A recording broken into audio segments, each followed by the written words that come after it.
ಎಲ್ರಿಗೂ ನಮಸ್ಕಾರ. ಮೊದಲನೇ ಬಾರಿಗೆ ನೋಡ್ತಾ ಇರೋರು ಕೂಡಲೇ ಸಬ್ಸ್ಕ್ರೈಬ್ ಮಾಡಿ, ಹಾಗೇನೆ ನಿಮ್ಮೆಲ್ಲ ಸ್ನೇಹಿತರಿಗೂ ಶೇರ್ ಮಾಡಿ. ದಯಮಾಡಿ ನಮ್ಮ ಟೆಲಿಗ್ರಾಮ್ ಚಾನಲ್ ಇದೆ, ಟಿಇಟಿಗೆ, ಜಿಪಿಟಿಗೆ ಮತ್ತು HSTR ಮತ್ತು ಕೆಲವೊಂದು KPSCಯ ಇಲಾಖೆ ಅಂಡರ್ಲಿ ಕಾಲ್ಫರ್ ಆಗ್ತಕ್ಕಂಥ ಪರೀಕ್ಷೆಗೆ ಸಂಬಂಧಪಟ್ಟ ಹಾಗೆ ಅಲ್ಲಿ ಅಪ್ಡೇಟ್ಸ್ ಆಗ್ತಾ ಇರ್ತೀವಿ.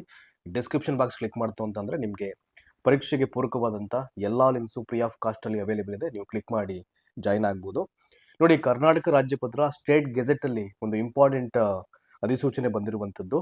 ಅಂದರೆ CNR ರೂಲ್ಸ್ನ ಏನು ಚೇಂಜ್ ಮಾಡಿದ್ರು ಅದಕ್ಕೆ ಸಂಬಂಧಪಟ್ಟಿದ್ದು ನಾನು ಹೇಳ್ತೀನಿ ಈಗ ಒಂದು ಕಡೆಯಿಂದ. ಸೊ ಮೊದಲು ಡೇಟ್ ಅಬ್ಸರ್ವ್ ಮಾಡಿ. ಇಲ್ಲಿ 6/3/2026 ಜಸ್ಟ್ ನಿನ್ನೆ ಅಷ್ಟೇ ಬಂದಿರತಕ್ಕಂಥ ಒಂದು ಅಧಿಸೂಚನೆ ಇದು. ಏನು ಅಧಿಸೂಚನೆ, ಏನು ಹೇಳಿದಾರೆ ಇಲ್ಲಿ ಅಂತ.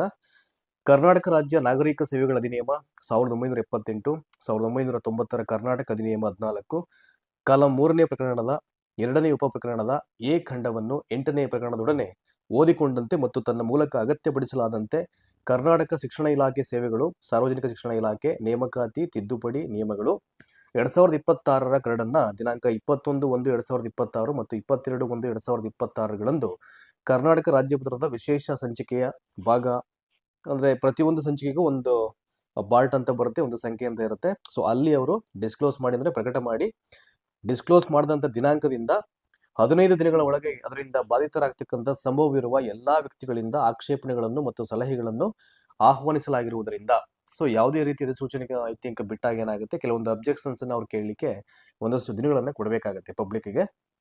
ಇದಾದ ನಂತರದಲ್ಲಿ ಸದರಿ ವಿಶೇಷ ಸಂಚಿಕೆಯ ರಾಜ್ಯಪತ್ರವನ್ನ, ಇಟ್ ಇಸ್ ವೆರಿ ಇಂಪಾರ್ಟೆಂಟ್, ಸದರಿ ವಿಶೇಷ ಸಂಚಿಕೆಯ ರಾಜ್ಯಪತ್ರವನ್ನ ದಿನಾಂಕ 21/1/2026 ಮತ್ತು 22/1/2026ರಂದು ಸಾರ್ವಜನಿಕರಿಗೆ ಲಭ್ಯವಾಗುವಂತೆ ಮಾಡುವುದರಿಂದ ಮತ್ತು ಸದರಿ ಕರಡು ತಿದ್ದುಪಡಿ ನಿಯಮಗಳ ಬಗ್ಗೆ ಸಾರ್ವಜನಿಕರಿಂದ ಸ್ವೀಕೃತವಾಗಿರತಕ್ಕಂಥ ಆಕ್ಷೇಪಣೆ ಮತ್ತು ಸಲಹೆಗಳನ್ನು ರಾಜ್ಯ ಸರ್ಕಾರವು ಪರಿಗಣಿಸಲಾಗಿದೆ, ಕನ್ಸಿಡರ್ ಮಾಡಿದ್ದಾರೆ. ಈಗ ನೋಡಿ, ಇಲ್ಲಿ ಈಗ ಕರ್ನಾಟಕ ನಾಗರಿಕ ಸೇವೆಗಳು ಅಧಿನಿಯಮ 1978, ಕರ್ನಾಟಕ ಅಧಿನಿಯಮ 14 8ನೇ ಪ್ರಕರಣದೊಂದಿಗೆ ಓದಿಕೊಂಡು 3ನೇ ಪ್ರಕರಣದ 1ನೇ ಉಪ ಪ್ರಕರಣದ ಮೂಲಕ ಪ್ರದತ್ತವಾದ ಅಧಿಕಾರಿಗಳನ್ನು ಚಲಾಯಿಸಿ ಕರ್ನಾಟಕ ಶಿಕ್ಷಣ ಇಲಾಖೆ ಸೇವೆಗಳು, ಸಾರ್ವಜನಿಕ ಶಿಕ್ಷಣ ಇಲಾಖೆ ನೇಮಕಾತಿ ನಿಯಮಗಳು 1967ಕ್ಕೆ ಮತ್ತಷ್ಟು ತಿದ್ದುಪಡಿ ಮಾಡಲು ಕರ್ನಾಟಕ ಸರ್ಕಾರವು ಈ ಕೆಳಕಂಡ ನಿಯಮಗಳನ್ನು ರಚಿಸಿದೆ. ಸೊ ಯಾವ ನಿಯಮಗಳನ್ನು ರಚನೆ ಮಾಡಿರುವಂಥದ್ದಂತೆ ನೋಡಿ, ಇಲ್ಲಿ ಹೇಳ್ಬಿಡ್ತೀನಿ ನಾನು.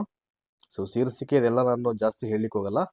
ಫಸ್ಟು 1ರಿಂದ 5ನೇ ತರಗತಿ ಟೀಚರ್ಸ್ ಆಗಲಿಕ್ಕೆ ಅವರಿಗೆ ಯಾವ ರೀತಿಯ ಒಂದು ಆಯ್ಕೆ ವಿಧಾನದ CNR ರೂಲ್ಸನ್ನ, ನೇಮಕ ಮತ್ತು ಕೆಲವೊಂದು ಆಯ್ಕೆ ವಿಧಾನಗಳನ್ನು ಯಾವ ರೀತಿ ಚೇಂಜ್ ಮಾಡಿದ್ದಾರೆ ಅಂತ ಅಂದ್ಬಿಟ್ಟು ಇಲ್ಲಿ ನೋಡಿ, ಇಲ್ಲಿ ಇದೆಯಲ್ಲ, ಇಲ್ಲಿ ನೇಮಕಾತಿ ಮತ್ತು ತಿದ್ದುಪಡಿ ನಿಯಮಗಳು ಅಂತ ಕರಿತೀವಿ ನಾವು, CNR ರೂಲ್ಸು.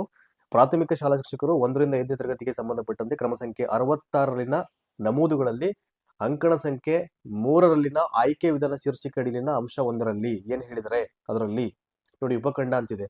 ಸೊ 35% ಇರೋದು ಏನಾಗಿದೆ, ಇಲ್ಲಿ 70% ಆಗಿದೆ. ನೆಕ್ಸ್ಟು 15% ಇರೋದು 20% ಆಗಿದೆ. 25% ಇರೋದು 8% ಆಗಿದೆ. ಅಗೇನ್ 25% ಇರೋದು ಇಲ್ಲಿ 2% ಆಗಿದೆ. ಅಂದರೆ ಏನರ್ಥ ಮಾಡ್ಕೊಳ್ಬೇಕು ನೀವು, CET 70%, TET 20%, D.Ed ಪ್ಲಸ್ ಮತ್ತೆ ಈ PUC ಇವೆರಡೂ ಕ್ಲಬ್ ಮಾಡಿ 10%, ಟೋಟಲ್ಲು 100% ಆಗುತ್ತೆ ಇಲ್ಲಿ. ಇದು ಯಾರಿಗೆ, 1ರಿಂದ 5ನೇ ತರಗತಿಗೆ ಬೋಧನೆ ಮಾಡ್ತಕ್ಕಂಥ ಟೀಚರ್ಸ್ ಯಾರಿದ್ದಾರೆ ಅವ್ರ ಎಕ್ಸಾಮ್ ಬರೀಬೇಕಾದ್ರೆ ಅವ್ರಿಗಿರ್ತಕ್ಕಂಥ ಆಯ್ಕೆ ವಿಧಾನದ ಕೆಲವೊಂದು ನೇಮಕ ಮತ್ತು ತಿದ್ದುಪಡಿ ನಿಯಮಗಳು ನೋಡಿ. ಇನ್ನೊಂದ್ಸಲ ಹೇಳ್ಬಿಡ್ತೀನಿ, 70% CET, 20% TET, D.Ed plus PUC ಇವೆರಡೂ ಸೇರಿ 10%. ಇನ್ನು ನೆಕ್ಸ್ಟು ಇದಾದ ನಂತರದಲ್ಲಿ ನೋಡಿ ಅದನ್ನೇ ಹೇಳಿದ್ದಾರೆ ಇಲ್ಲಿ ಟೋಟಲ್ ಆಗಿ. ಸೊ ಅಲ್ಲಿ ಏನು 8%, 2% ಅಂದ್ಬಿಟ್ಟು ಇಲ್ಲಿ ಬೈಫರ್ಕೇಟ್ ಮಾಡಿದ್ರು D.Ed ಮತ್ತು PUCಗೆ, ಅದನ್ನು ಇಲ್ಲಿ ಕ್ಲಬ್ ಮಾಡಿ ಹೇಳಿದ್ದಾರೆ. ಈಗ ನೋಡಿ, ಇಲ್ಲಿ 70%, 20%, 10%. ಸೊ ಇಲ್ಲಿ 0.50 ಅಂಕಿ ಬದಲಿಗೆ 0.10 ಅಂಕಿಯನ್ನು ಪ್ರಸ್ತಾಪಿಸತಕ್ಕದ್ದು ಅಂತ ಹೇಳಿದ್ದಾರೆ. ಅಂದರೆ ಅವೆರಡು ಕ್ಲಬ್ ಮಾಡಿ 10% ಅಂತ ಅರ್ಥ ಅದು.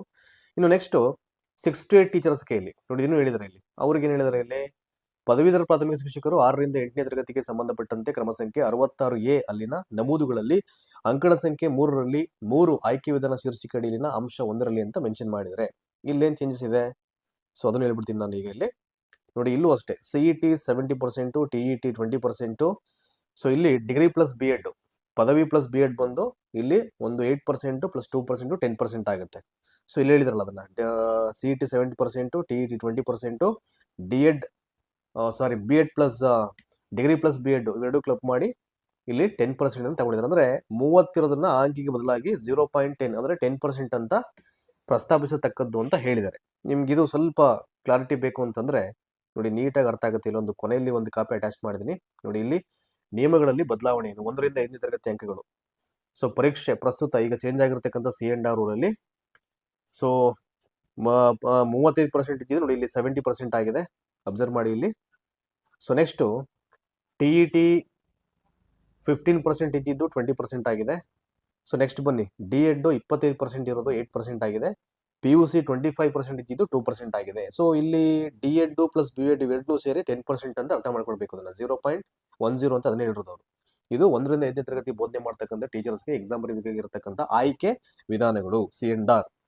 ನೆಕ್ಸ್ಟ್ 6 to 8 ಬನ್ನಿ. ಈಗ ನೋಡಿ ಇಲ್ಲಿ, ಸೊ CET 35 ಇದ್ದಿದ್ದು 70% ಆಗಿದೆ. ಇಲ್ಲಿ TET 15% ಇದ್ದಿದ್ದು 20% ಆಗಿದೆ. B.Ed 25% ಇದ್ದಿದ್ದು ಇಲ್ಲಿ 2% ಆಗಿದೆ. ಅಂಡ್ ಪದವಿ 25% ಇದ್ದಿದ್ದು ಇಲ್ಲಿ 8% ಆಗಿದೆ. ನೋಡಿ ಇವೆರಡೂ ಕ್ಲಬ್ ಮಾಡಿ, ಸೊ ಡಿಗ್ರಿ ಪ್ಲಸ್ B.Ed ಅಂತ ಅನ್ಕೊಳ್ಳಿ ನೀವು. 2 8 ಆ ಕಡೆ ಈ ಕಡೆ ಮಾಡೋ 10% ಬರೋದು. ಸೊ ಡಿಗ್ರಿ ಪ್ಲಸ್ ಅಲ್ಲಿ B.Ed ಇಂದ 10% ಆಗುತ್ತೆ. ಸೊ ಟೋಟಲ್ ಇಲ್ಲಿ 100%. ಇವೆಲ್ಲವೂ ಕೂಡ ಹೊಸದಾಗಿ ಆಗಿರತಕ್ಕಂಥ C&R ರೂಲ್ಸ್ ಇದು. ಹಾಗಾಗಿ ಈ ಕಾಪಿಯನ್ನ ಇಲ್ಲಿ ಮತ್ತೊಂದ್ಸಲ ಬಿಡುಗಡೆ ಮಾಡಿದ್ದಾರೆ ಅಂತಂದ್ರೆ, ಸೊ ಅಕಾರ್ಡಿಂಗ್ ಟು ಮೀ ನೇಮಕಾತಿ ಪ್ರಕ್ರಿಯೆಗಳು ಸೊ ವಿತಿನ್ ಫ್ಯೂ ಡೇಸ್ ಅಲ್ಲಿ, ಕೆಲವು ದಿನಗಳಲ್ಲಿ ಸೊ ಆರಂಭ ಆಗ್ತಕ್ಕಂಥ ಸಾಧ್ಯತೆಗಳು ತೀರಾ ಹತ್ರ ಆಗ್ತಾ ಇದೆ. ಸೊ ಎಲ್ರಿಗೂ ಒಳ್ಳೆದಾಗ್ಲಿ. ನಿಮ್ಮ ಸ್ಟಡೀಸ್ನ ಮತ್ತಷ್ಟು ಚುರುಕಾಗಿ ನೀವು ಕಾನ್ಸಂಟ್ರೇಟ್ ಮಾಡಿ, ಪ್ರಾಕ್ಟೀಸ್ನ ನೀಟಾಗಿ ಮಾಡ್ಕೊಳ್ಳಿ. ಸಿಸ್ಟಮ್ಯಾಟಿಕ್ ಆಗಿ ಒಂದು ಒಳ್ಳೆ ಟೈಮ್ ಟೇಬಲ್ ಹಾಕೊಂಡು ಕ್ರಮಬದ್ಧವಾಗಿ ನಿಮ್ಮ ಅಧ್ಯಯನದಲ್ಲಿ ನೀವು ತೊಡಗಿಸ್ಕೊಂಡು ಸಕ್ಸಸ್ ಆಗಲಿ ಅಂತ ಹೇಳ್ತಾ ಸೊ ಈ ವಿಡಿಯೋ ಮುಗಿಸ್ತಾ ಇದ್ದೀನಿ. Thank you so much.